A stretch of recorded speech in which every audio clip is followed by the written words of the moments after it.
नमस्कार दोस्तों, स्वागत है आपका आपके अपने यूट्यूब चैनल ममता एजुकेशन ग्रुप में।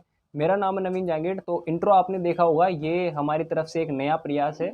इसमें हम करेंगे क्या, हर शनिवार को 7 बजे कोई भी ऐसा टॉपिक जो करंट में काफ़ी इंपॉर्टेंट है, काफ़ी चर्चा में है, या कोई भी ऐसी सामान्य जानकारी जो सबके लिए जानना आवश्यक है, उसके ऊपर एक वीडियो में लाने की कोशिश करूँगा। तो आपको अगर मेरी वीडियोस पसंद आए और आप उनको देखना चाहें तो चैनल को सब्सक्राइब कर सकते हैं। तो ये जो हमारी वीडियो सीरीज़ है, उसके अंदर आज हमारी पहली वीडियो है, वो है CAA के ऊपर। CAA यानी सिटीजनशिप अमेंडमेंट एक्ट वर्तमान समय में काफ़ी चर्चा में है।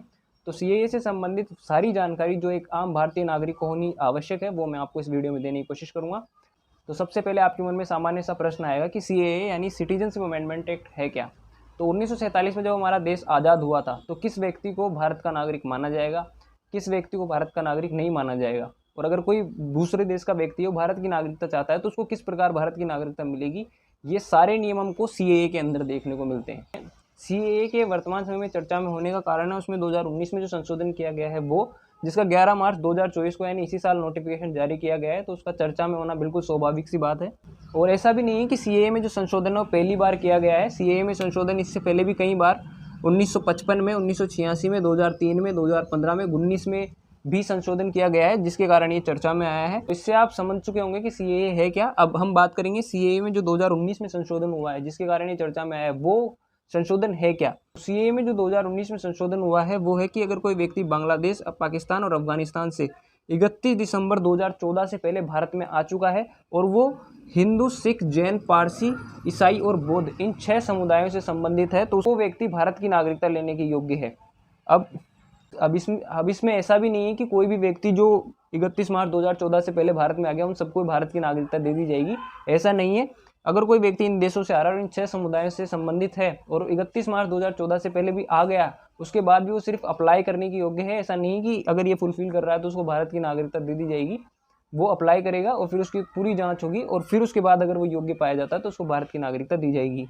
19 में जो CAA में संशोधन हुआ है वो यही है। अब इस कारण इसका कई जगहों पे समर्थन भी हो रहा है और इसका विरोध भी हो रहा है। अब हम दोनों के कारण जानते हैं। अब CAA के समर्थन का कारण क्या है। CAA के समर्थन का कारण है कि जो भारत की पॉलिसी है वो हमेशा से ही वसुधैव कुटुंबकम वाली रही है, यानी संपूर्ण पृथ्वी को एक परिवार मानने वाली रही है। तो ऐसे में अगर कुछ लोग हैं जो बांग्लादेश, पाकिस्तान या अफगानिस्तान में रहते हैं और वो इन देशों में अपने आप को सुरक्षित महसूस नहीं कर रहे हैं, या कोई और भी कारण है जिससे वो अपने देश को छोड़ के जाना चाहते हैं, तो भारत उनके लिए एक स्थान बनेगा जो उनको शरण प्रदान करेगा। तो ऐसे में लोग इसका समर्थन भी कर रहे हैं। अब इसका विरोध भी कई जगहों पर देखने को मिल रहा है। विरोध के 2 प्रमुख कारण हैं जिनको नज़रअंदाज नहीं किया जा सकता। पहला कारण तो ये कि जो भारत के उत्तर पूर्वी राज्य हैं जिनसे इनकी बांग्लादेश की सीमा जुड़ी है, उन क्षेत्रों में रहने वाले लोगों का मानना ये है कि अगर ज़्यादा मात्रा में प्रवासी लोग भारत में आएंगे, उन लोगों का मानना ये है कि अगर ज़्यादा मात्रा में प्रवासी लोग उनके क्षेत्र में आएंगे तो इससे उनकी संस्कृति को खतरा है, उनकी मातृभाषा को खतरा है, जो कि एक महत्वपूर्ण बिंदु है। और दूसरा कारण इसका ये है कि इसमें जो CAA 2019 में संशोधन हुआ है, इसके अंदर 6 समुदायों को शामिल कर लिया गया, लेकिन इसके अंदर मुस्लिम समुदाय के लोगों को शामिल नहीं किया गया। तो